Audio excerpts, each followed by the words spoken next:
worked it really well. Well, inside of here is my new front bumper. I will take my time, open it up, and I'll show it in place later. Next box for you. This took care of this one bracket that, well, it was kind of like a hard line, like just the tube. If you could imagine this without the radiator on top of it, there was a tube that came into the space of where I'm going to put all of this goodies, intercooler and all that, and it occupied that space. And this frees it up so I can link it into the existing radiators and pull it up and out of my way. And I believe it'll do the job even better. See, it's fairly small, but it's an actual radiator, so it'll do a really good job with those fins. So I'm gonna sandwich it probably behind the intercooler, in front of the AC radiator and regular radiator. And the next guy here solved a lot of my problems I was gonna have or run into. Let's see, where's the good top on this guy? Looks like it's a bottom. That's kind of stupid. Let's see what I... Excuse me. Poor video making.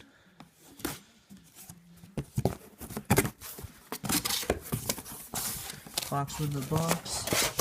Let's see if I know. That's it. Let's see. Oh yeah. This is the other. Comes with all of these lovely fittings, spin-on adapter, and it is a oil intercooler and oil relocation kit. Focus. So that's the adapter. Pause it. Focus. This is the adapter. This is the relocator. These are your fittings. This is how it connects into through these to the radiator, and then it's got a whole shit ton of tubing, so I can move this wherever I want. And yeah, ȯ-tō-ʻdī-ʻdakt. Oh, there it is. Nice, good part.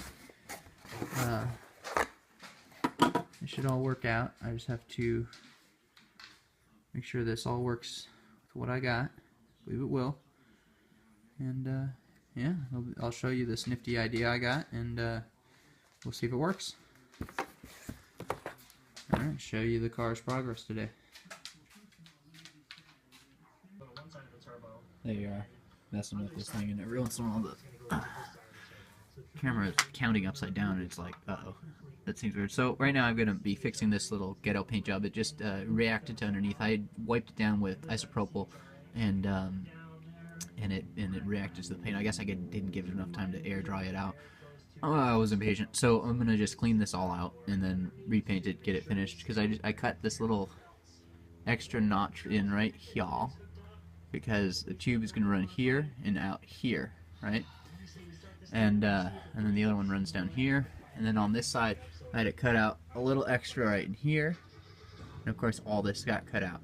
So all I'm doing really with the paint is just sealing the little cut edges and all. I took a file to all my little things, so it's nothing sharp in there, because the intercooler piping goes here, and so does my oil cooler, goes here and up here, and then it's all gonna work out, hopefully. I had taken a video of me before with this in, before I'd even put this guy in, and a lot of those videos actually ended up being like corrupted or something.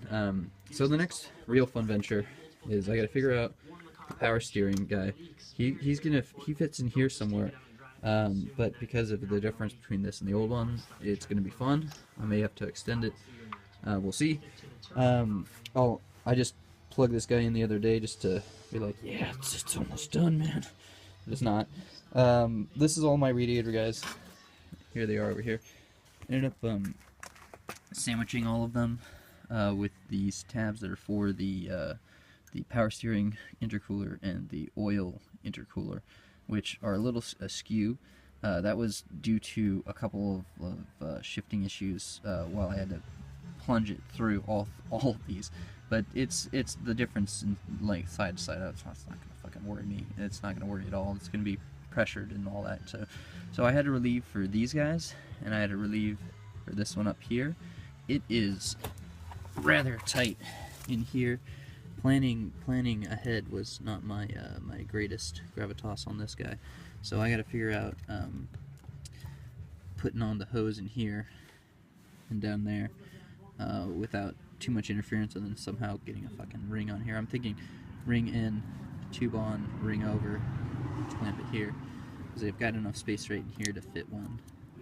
But right between here and here is tight, especially because I pulled this too tight. Should have put the hose on and then put this in, and you know, everything in retrospect and all that. But I just pulled it all out as one unit now that they're all kind of wedged together. Be these guys that go through all of the radiators, which I personally didn't really enjoy stabbing through my existing radiators to do this, but that's the way this system works. So yeah, I probably wouldn't have done that if I did. So what you have to, these little pads between, right? So what I did was a pad between this and this guy, a pad between this guy and these guys on this side. So this has got a pad between these two, and these guys have pads between here. So I stabbed these guys, the upper one there, and the little guy, you can't see over there, but it had ones that I put in before I put in these guys, upper ones, to help align it. But again, you have to navigate through all of the radiators with these pushers, and that's not very easy. I took off these, the couplers, because it's just tight in there, gave me a little more play around, lift out room, and then I'll see if I can get the tubes onto here. But of course I have to route them all, and what's going to happen, excuse me, is I have this lovely, and this guy goes in here and runs off of your oil filter, and what it does is it charges the line, and it also returns the line just like the filter would, but now it's going to be a remote located oil filter that also runs to the oil intercooler to the front. Now, I'm actually going to plumb my turbo into this. So the oil feed for this guy is going to run into this line, up to the filter, down to the intercooler, and then back into the block via this. So all the plumbing and all that is the rest thing, and then all the wiring and all that I'm leaving to someone else, because that's not my forte. And good luck to me.